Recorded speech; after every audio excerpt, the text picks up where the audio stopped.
Promil atau program hamil adalah upaya yang dilakukan pasangan suami istri agar bisa cepat hamil. Promil alami merupakan proses pembuahan yang terjadi secara alami tanpa bantuan obat-obatan secara medis. Bagaimana bisa sukses promil secara alami? Tadi dokter juga udah sempat bilang nih, malah ke alternatif. Terus banyak juga dok saran-saran suruh konsumsi kurma muda, buah zuriat. Iklannya juga kenceng-kenceng banget dok. Nah ini benar nggak sih dok sebenarnya bisa meningkatkan peluang hamil secara alami? Nah, sebenarnya buah kurma maupun buah zuriat itu belum ada penelitian pastinya. Ya, sampai detik ini itu belum ada penelitian pastinya yang bisa memastikan bahwa kedua buah ini bisa meningkatkan angka kesuburan. Tapi nutrisi yang dikandung, terutama antioksidan yang dikandung dari kedua buah ini, itu bisa memperbaiki nutrisi dan menghilangkan radikal bebas di dalam tubuh. Nah, sehingga diharapkan angka kesuburan semakin meningkat begitu. Tapi belum ada penelitian yang bisa begitu makan ya langsung jadi subur, langsung jadi hamil gitu, belum tentu ya. Dan mengkonsumsi buah ini nggak bisa cuman 1 hari, 2 hari, 3 hari atau 1 minggu udah itu langsung subur gitu, nggak bisa. Jadi butuh waktu juga ya. Nah itulah tadi kenapa saya jelaskan di awal, yang paling penting adalah pola hidup sehat dan pola makan yang sehat. Itu yang perlu dijaga gitu. Hindari gula berlebih dan lemak-lemak jenuh. Ya, itu dia yang susah ya. Oke, dok, berarti ya selain kurma muda, kurma biasa, buah zuriat, buah-buahan yang lain juga yang antioksidan tinggi, D5 dan lain sebagainya itu juga memang perlu ya dok ya, supaya menghindari dari kerusakan sel ya dok. Betul. Artinya nggak spesifik loh si kurma muda dan zuriat ini dapat meningkatkan peluang hamil karena penelitiannya belum ada ya. Jadi karena buah-buah tersebut mengandung antioksidan. Oke, lanjut lagi. Ya, dok, ini benar nggak?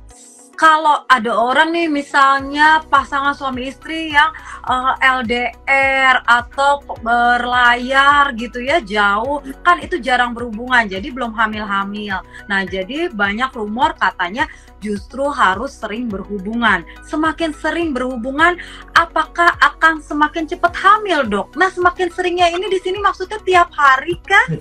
Gimana dok? Ya jadi sebenarnya sel telur itu baru bisa dibuahi apabila sudah terjadi ovulasi. Proses ovulasi adalah proses pecahnya cangkang sel telur. Baru sel telurnya keluar ditangkap oleh saluran telur. Nah, baru bisa dibuahi oleh sperma. Gitu. Dan usia sel telur yang sudah pasca ovulasi itu usianya hanya sekitar 24 jam rata-rata. Maksimal sekali di 40 jam, tapi rata-rata di 24 jam. Tidak dibuahi dia akan mati. Ya, jadi window frame inilah yang harus kita cari, berhubungan di dalam window frame ini gitu loh ya. Nah kapan sih berhubungan yang benar gitu kan, bagaimana caranya gitu ya. Nah pada saat kita berhubungan tapi kita tidak tahu siklus haid yang benar, itu akan mempersulit untuk terjadinya kehamilan. Siklus haid yang benar itu bagaimana? Misalnya dalam 6 bulan terakhir itu teratur misalnya 30 hari sekali. Nah, ovulasi itu terjadi 14 hari sebelum haid yang akan datang, bukan haid yang sekarang. Jadi kalau dia siklus haidnya 30 hari, berarti ovulasi akan terjadi di hari ke-16 haid, dihitung dari hari pertama haid. Nah, saat itulah adalah saat yang paling subur dan paling baik untuk sel telur bisa dibuahi. Tapi harus diperhatikan juga spermanya nih. Sperma yang baik, sperma yang bagus, sperma yang matang itu usianya 2-7 hari dari terakhir kali keluar. Gitu ya. Jadi memang pembentukan sperma itu kan 90 hari, tapi pematangan sperma itu butuh waktu 2-7 hari. Nah, sebaiknya spermanya rentang waktu segitu. Bagusnya optimalnya di 2-4 hari. Itulah mengapa disarankan untuk berhubungan suami istri 2-3 kali seminggu. begitu. 3 kali seminggu. Nah, untuk sahabat-sahabat Nutrimax, bunda-bunda nih yang masih pengen tahu tentang masalah siklus haid, ini sudah pernah kita bahas dan bersama Dr. Niko juga ya. Nanti boleh lihat lagi siaran ulangnya, rekamannya di feednya Nutrimax ya, lebih detailnya karena sekarang kita sedang bahas promil alami. Kita lanjut dulu ya. Oke, Dok, ini ada lagi Dok, tadi berhubungannya 2-3 kali seminggu ya, karena tadi si sel telurnya pas saat ovulasi, spermanya juga dicari yang terbaiknya. Nah sekarang Dok, setelah berhubungannya nih, bener nggak Dok, dengan istri mengangkat kaki terus diganjel pinggulnya dengan bantal itu juga bisa mempercepat terjadinya kehamilan secara alami? Ya, sebenarnya prinsip ini berdasarkan gravitasi.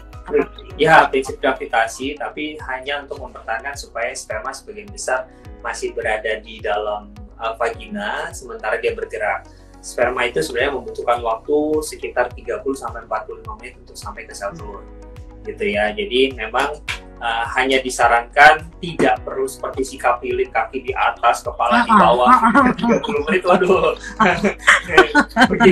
begitu selesai langsung merah semua mukanya, jangan pingsan malah kadang-kadang gitu ya. Jadi nggak perlu begitu, cukup diangkat aja pantatnya sekitar 20-30 menit ya, sekitar 30 derajat, 20-30 derajat, jadi hanya butuh sekitar 2-3 bantal aja ditaruh di bawah bokong selama 20-30 menit, hanya untuk membantu sperma lebih mudah masuk dan mempertahankan jumlah sperma yang masuk itu lebih banyak gitu ya. Tapi suka ada pertanyaan, tapi kok setelah itu tetap banyak nih Dok cairan yang keluar? Ini juga persepsi yang salah tentang cairan sperma. Jadi sperma itu bukan cairan, ya. Sperma itu bentuknya seperti kecebong dan bukan cairan. Ya, jadi cairan yang keluar itu adalah cairan dari yang keluar keluar bersama dengan sperma yang berasal dari kelenjar-kelenjar di saluran uretra, saluran sperma gitu ya. Fungsinya adalah membawa sperma keluar dari uretra, memberikan nutrisi. Ya, kemudian pada si cairan yang tadinya kental itu akan mencair, namanya liquefaksi di bawah 60 menit. Fungsinya apa dia mencair? Fungsinya supaya sperma itu bisa bergerak, bisa berenang di cairan tersebut untuk masuk ke dalam serviks gitu loh. Bayangkan kalau si cairan tidak pernah mengencer, kita aja mau berenang di dalam gel susah ya. Gitu. Jadi dia memang harus mengencer. Nah setelah mengecer dia nggak bisa masuk cairannya ke dalam, cairan tetap akan keluar, yang masuk adalah spermanya. Jadi sebenarnya juga kalau kita berhubungan ya semua normal, sperma normal, organ ginekologi wanita normal, jangankan berhubungan dengan cara tadi ya, berhubungan dengan cara berdiri pun sebenarnya bisa bikin hamil. Jadi nggak perlu khawatir ya. Kalau memang spermanya lincah ya Dok ya, bergeraknya normal. Nah itu tadi tuh bagus banget nih, masih banyak nih sahabat-sahabat Nutrimax nih, memang betul pertanyaan masalah yang tadi tuh setelah berhubungan kok pada keluar. Nah sperma itu tadi sel ya, sedangkan itu cairan yang membawanya itu memang harus turun, jadi nggak perlu khawatir. Nah makasih banget nih Dok ya. Oke Dok, untuk yang punya masalah tadi endometriosis ini juga udah pernah kita bahas, kemudian PCOS, tapi banyak kan PCOS nih Dok. Nah untuk yang PCOS ada peluang nggak Dok? Kira-kira bisa promil alami? Bisa aja. Jadi PCOS itu kenapa terjadi? Karena dia terjadi stagnansi dari perkembangan sel telur. Sel telur itu kan harusnya dari kecil makin lama makin besar lalu terjadilah ovulasi. Nah pasien-pasien dengan PCOS itu terjadi stagnansi dari perkembangan sel telur sehingga sel telurnya tidak pernah mencapai ovulasi. Kalau dia tidak pernah mencapai ovulasi, tidak bisa dibuahi. Lalu caranya bagaimana kalau dia pengen alami gitu ya? Bantu turunkan berat badan 5-10% minimal supaya resistensi insulin yang terjadi itu terperbaiki sehingga si sel telur akan melanjutkan perkembangannya hingga ovulasi. Itu satu, ya. Kedua, kalau memang bisa ya datang ke dokter infertilitas, lalu nanti akan dikasih obat-obatan diabetik ya. Obat-obatan diabetik ini yang akan digunakan untuk membantu menurunkan resistensi insulin tadi, gitu. Nah, selain tadi ada obat-obatan hormonal, bisa juga distimulasi sel telur, kemudian nanti dipantau sel telurnya, diameternya sudah cukup, kita lakukan trigger. Trigger itu adalah pemberian obat pematangan sel telur sehingga dalam 36-40 jam kemudian dia akan pecah, akan terjadi ovulasi. Saat itulah saat berhubungan yang paling tepat. Gitu. Jadi masuknya ke alami dengan sanggama terjadwal. Gitu. Jadi masih banyak harapan juga nih untuk bunda-bunda yang mengalami PCOS. PCOS juga udah pernah kita bahas detailnya, nanti boleh cek juga ya siaran ulangnya waktu itu dengan Dr. William ya. Oke, sahabat-sahabat Nutrima, kita lanjut lagi ya. Sabar ya, ini banyak yang udah pingin banget pertanyaannya dijawab. Iya, sabar dulu ya, sebentar, sedikit lagi.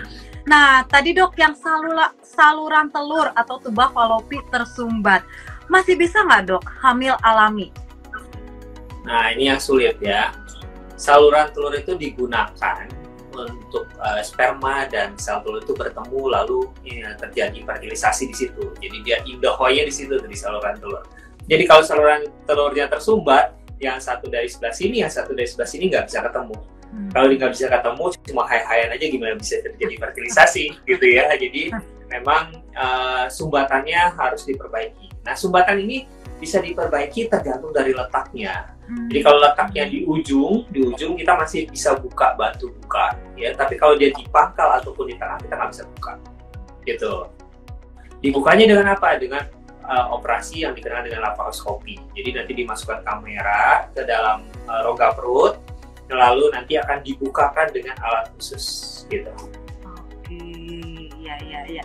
Tapi kalau tubanya tersumbat satu, masih ada peluang dok untuk promil alami? Nah, kalau tubanya tersumbat satu, kita hanya bisa berharap dari sebelah yang tidak tersumbat. Jadi contohnya misalnya yang sebelah kanan tersumbat, sebelah kiri enggak. Pada saat kita lakukan pemantauan, misalnya sel telur yang perkembangan dari sebelah kanan, berarti kita cancel tuh, karena percuma, ya.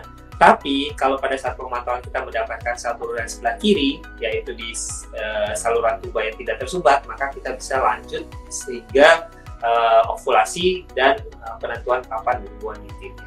Gitu. Iya, untuk PCOS ya, untuk PCOS maksud saya sudah pernah kita bahas kalau nggak salah bukan dengan Dokter Niko, ya dok ya, Dokter Niko yang tentang haid. Kalau PCOS dengan Dokter William ya kalau nggak salah. Ya nanti coba kita lihat lagi. Iya betul ya. PCOS ada juga rekamannya, pembahasannya dengan Dokter William. Dokter Niko yang tentang haid ya, tentang haid nanti bisa dilihat lagi yang dengan Dokter Niko juga. Dan ini tentunya bakal kita simpan juga ya, sahabat-sahabat Nutrimak, tenang aja. Oke, Dokter Niko, selanjutnya nih untuk makanan atau vitamin. Nah, vitamin-vitamin apa atau makanan-makanan apa dok yang dapat memperbesar peluang hamil alami? Ya, jadi makanan-makanan yang mendukung kesuburan mungkin ya. Jadi kalau misalnya membalikkan kesuburan secara 180 derajat setelah makan pasti hampir nggak mungkin ya. Jadi butuh waktu untuk menyiapkan pola hidup sehat dan pola makan sehat tersebut. Nah, multivitamin yang diperlukan bisa mulai dari zat besi, ya, terus antioksidan seperti zinc, vitamin C, vitamin E, coenzim Q, ya, kemudian ada juga selenium, itu juga bisa membantu meningkatkan kesuburan. Nah, selain itu, karbohidrat, protein, dan lemak juga diperlukan. Jadi, bukan karbohidrat nggak boleh sama sekali, tapi semuanya boleh dengan porsi-porsi yang memang seimbang. Ya, karbohidrat, lemak, protein, gitu ya, itu juga diperlukan. Nah, makanan-makanan ini sebenarnya kita bisa dapatkan dari makanan kita sehari-hari, seperti sayur-sayuran, buah-buahan, daging, gitu ya, susu, kemudian dan produk-produk susu, gitu ya. tapi hati-hati ya. Banyak kalau misalnya contohnya kita mau makan daging nih, daging kita udah dagingnya kita makan, tapi lihat di kuahnya kadang-kadang nih kalau kita pakai kuah ya, itu minyaknya banyak sekali. Jadi kadang-kadang kita makan dengan kuahnya juga. Nah itu sebenarnya kita memasukkan kemungkinan lemak yang tidak jenuh ke dalam tubuh. Nah itu juga bisa mengurangi angka kesuburan, terutama apalagi jika terjadi obesitas atau overweight gitu. Jadi nah itu juga perlu dibatasi seperti gula, lemak tidak jenuh. Tadi susu dan produk susu sebenarnya bagus, tapi hati-hati ditakar juga gulanya berapa banyak gitu ya. Jadi nah gula itu juga bisa bermasalah. Jadi makan makanan seperti itu sebaiknya dihindari. Gitu. Iya, jadi karbohidrat, protein dan lemak tentu tetap dibutuhkan ya dok ya, selain tadi vitamin dan mineral antioksidan. Oke, Dokter Niko, makasih banyak ya, seru banget nih hari ini. Makasih banyak juga semua sahabat Nutrimax, semoga bermanfaat ya. Boleh dok dirangkum lagi kesimpulannya tentang promil alami, silakan dok. Ya, untuk mendukung promil alami yang diperlukan adalah pola hidup sehat dan pola makan yang sehat. Kemudian hitung siklus haidnya selama 6 bulan terakhir ya. Ovulasi itu terjadi 14 hari sebelum haid yang akan datang. Nah, di rentang waktu ovulasi itu plus minus 3 hari sebelum dan setelah ovulasi, silakan berhubungan selang 1 hari. Ya, sebenarnya sperma yang bagus itu 2-3 hari. Jadi silakan saja berhubungan ya. Nah, kalau mau menggunakan Ovutest silakan. Tadi kalau positif tegas berhubungan, pada saat dia positif kabur, setelah positif tegas berhubungan kembali gitu ya, untuk meningkatkan angka keberhasilan. Nah kalau tidak berhasil juga, ingat yang usia tadi, batasan usia ya, silakan datang ke Bocah Indonesia kalau memang membutuhkan bantuan infertilitas. Bocah Indonesia sekarang udah ada 2 nih, udah ada di Tangerang di Primaya ada 7 ya, ada juga di Sunter.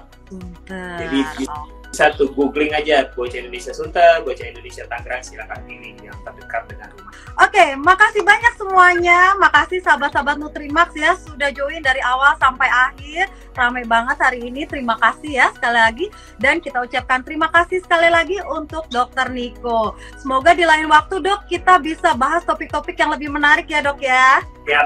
Siap untuk Nutrimax apa sih enggak? Oke, terima kasih. Selamat malam semuanya.